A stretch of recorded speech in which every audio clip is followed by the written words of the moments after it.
Once again मैं लेकर आई हूँ आप लोगों के लिए एक लो बजट ऑप्शन। जी हाँ, मैं बात कर रही हूँ स्टडी इन फ्रांस की। आज की इस वीडियो में हम डिस्कस करेंगे स्कॉलरशिप्स इन फ्रांस, उसका एलिजिबिलिटी क्राइटेरिया, बेनिफिट्स क्या है, फ्रांस को ही क्यों चूज करना चाहिए, कोर्सेज कौन कौन से ऑफर होते हैं और किस लेवल पे ऑफर होते हैं, आइल्स की क्या रिक्वायरमेंट्स हैं और आप फ्री एजुकेशन ये कैसे हासिल कर सकते हैं, कैसे क्रैक कर सकते हैं, इसकी वीज़ा रेशो क्या है, ये सारी बातें आज की इस वीडियो में मैं डिस्कस करूँगी।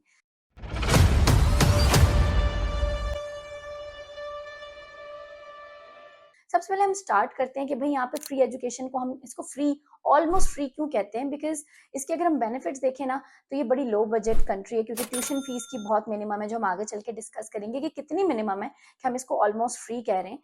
और सेकेंडली ये शेंजन में लाई करती है, तो अगर आपको शेंजन वीज़ा मिलता है तो आप 32 कंट्रीज इजीली एक्सेस कर सकते हैं।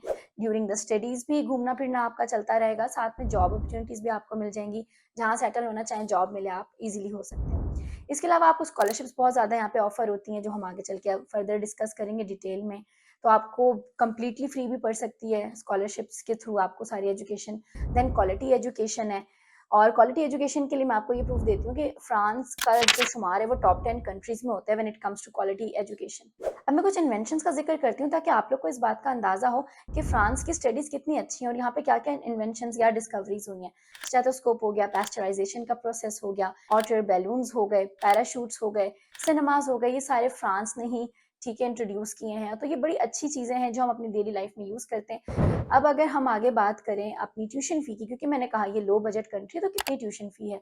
इसकी ट्यूशन फ़ी लाई करती है 250 यूरोज़ से लेके 1000 यूरोज़ की रेंज में, जो कि पाकिस्तानी 70,000 बनता है, जो कि एक नॉर्मल पाकिस्तानी यूनिवर्सिटी भी आपसे चार्ज करती है। So why not France then? बाहर की एजुकेशन भी हो जाएगी और आपका स्टडी अब्रॉड का ड्रीम भी पूरा हो जाएगा। बाकी रिक्वायरमेंट्स की एलिजिबिलिटी की बात करें तो एज की ऐसा कोई रिस्ट्रिक्शन नहीं है। हाँ, minimum age for the bachelors should be like 18 years, और ऑफ कोर्स आप इवन ट्रैवल भी कर रहे होते तो 18 ईयर्स तो आप मिनिमम होने चाहिए, ठीक है। एंड देन अगर आप बैचलर्स में अप्लाई कर रहे हो तो 12 ईयर्स ऑफ एजुकेशन कंप्लीट होनी चाहिए, और अगर मास्टर्स में अप्लाई कर रहे हो तो 16 ईयर्स ऑफ एजुकेशन कंप्लीट होनी चाहिए। आइल्स की बात करते हैं, जो कि एक बड़ा मेन क्वेश्चन होता है स्टूडेंट्स की तरफ से।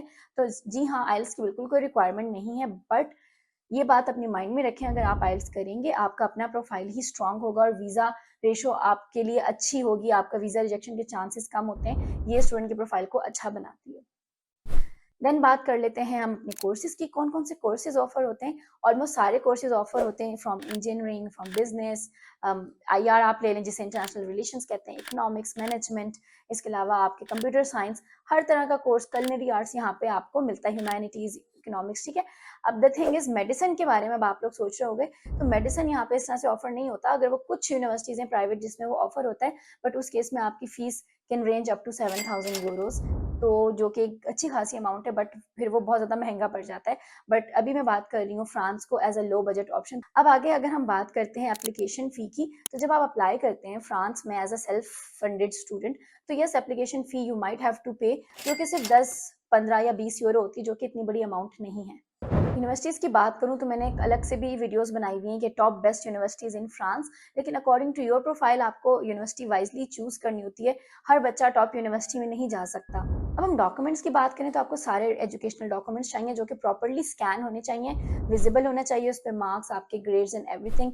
पासपोर्ट नहीं बना तो प्लीज़ उसे बनवा लें, क्योंकि पाकिस्तान में पासपोर्ट बनने में थोड़ी देर भी लगती है। सो बेहतर है कि आप पहले ही बना लें और अपना प्रोसेस स्टार्ट करने से पहले। और ये भी आपके केस को स्ट्रॉन्ग रखती है, यूनिवर्सिटी वालों को होता है कि ठीक है इसका पासपोर्ट बना हुआ है। लेटर ऑफ रिकमेंडेशन आपको बनवाने होते हैं, लेटर ऑफ मोटिवेशन अच्छा सा लिखना होता है, प्लेजरिज्म फ्री। इसके अलावा बैंक स्टेटमेंट बड़ी इंपॉर्टेंट यहाँ पे एक डॉक्यूमेंट है, जो आपको 25 लाख शो करनी होती है। और फ्रांस में कोई क्वेश्चन नहीं होता कि ये स्टेटमेंट का ये पैसे कहाँ से है, क्या हुआ। आप अपने फंड्स रखें, सिंपली आप शो करें, एंड दैट्स ऑल। अब सबसे लास्ट में बात कर लेते हैं स्कॉलरशिप्स की। तो स्कॉलरशिप्स यहाँ पे बहुत ज़्यादा मिलती हैं। अगर आपका एकेडमिक प्रोफाइल अच्छा है तो आप उसमें ज़रूर अप्लाई करें। Like Eiffel tower excellence scholarship है, एरास्मस मुंडस है, उसकी डिफरेंट जो है ना रिक्वायरमेंट्स हैं। एक मार्शे करके भी एक स्कॉलरशिप है, जिसमें मैंने एक अलग से वीडियोस बनाई हैं, आप हमारे चैनल पे भी देख सकते हो। तो आप उनमें भी ज़रूर अप्लाई करना चाहते हैं तो करें। और सबसे लास्ट में हम बात करेंगे वीज़ा रेशो की। वीज़ा रेशो फ्रांस की बहुत अच्छी है, 99% तक है। यूनिवर्सिटी पेज वीज़ा कंसल्टेंट्स के हमारे इस चैनल पे, यूट्यूब चैनल पे हमने अक्सर स्टूडेंट्स की सक्सेस स्टोरीज लगाई हैं। एक स्टूडेंट का जो वीज़ा लाइक 1 डे में भी आया है, 1 वीक में भी आया है, और विद इन मंथ आपका वीज़ा आ जाता है, जल्दी भी आता है। इट ऑल डिपेंड्स कि आपने अपनी फाइल कैसे प्रिपेयर की। तो हमारी प्रोफेशनल टीम आपको हेल्प करेगी आपके इस पूरे प्रोसेस में, to make it smooth and to fulfill your dream to study abroad. If you have any questions, write down in the comment section. Thank you and Allah Hafiz everyone.